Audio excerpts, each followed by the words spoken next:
Gusto mo nito? Talaga? Likas sa kusina at tuturuan kita kung paano gawin ito.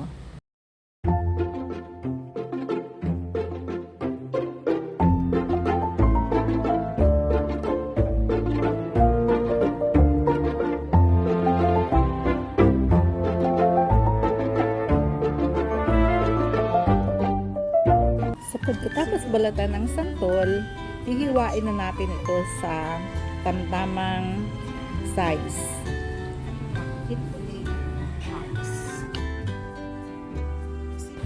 At aalisin natin yung o ihiwalay natin yung balat o santol meat sa kanyang buto.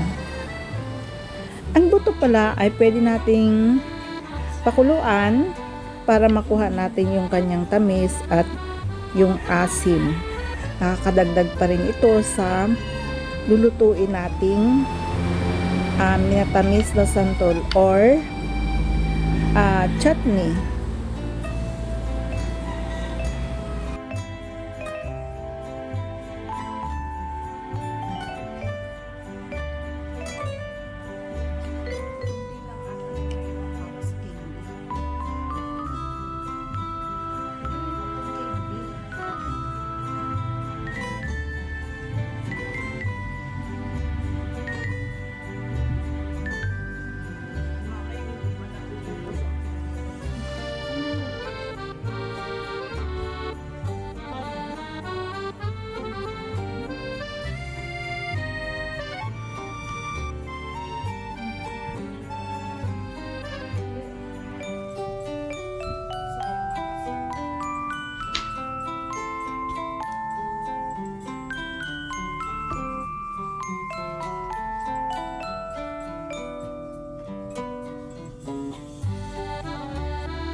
So, makukulaan natin yan bago natin ilagay ang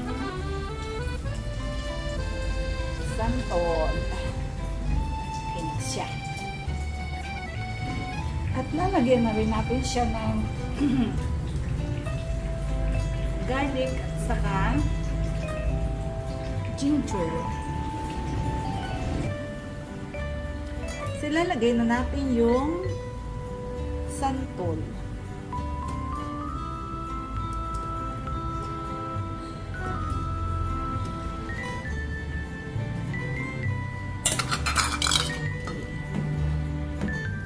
At hayaan natin kumulo ng mga 10 to 15 minutes. Ayan siya. Lalagyan na rin natin siya ng cinnamon para lalo sumarap. At saka soy sauce.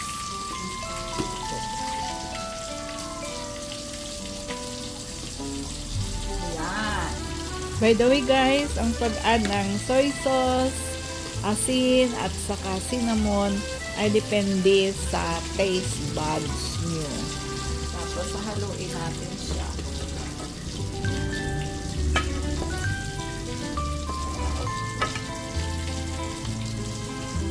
At pakuluin ulit natin.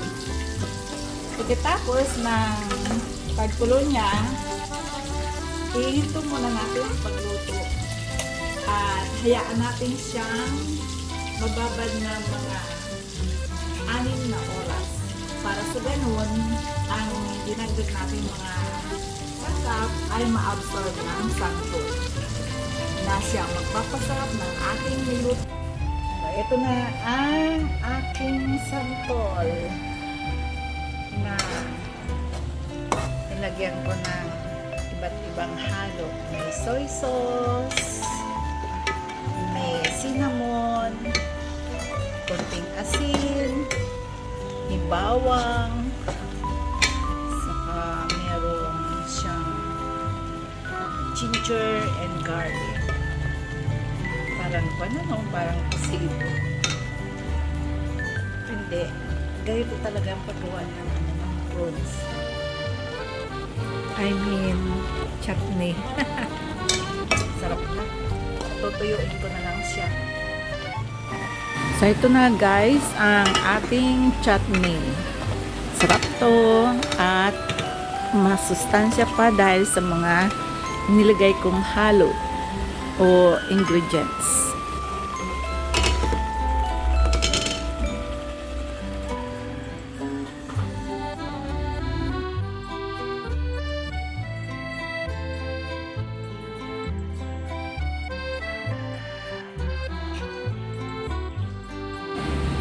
Sarap, di ba?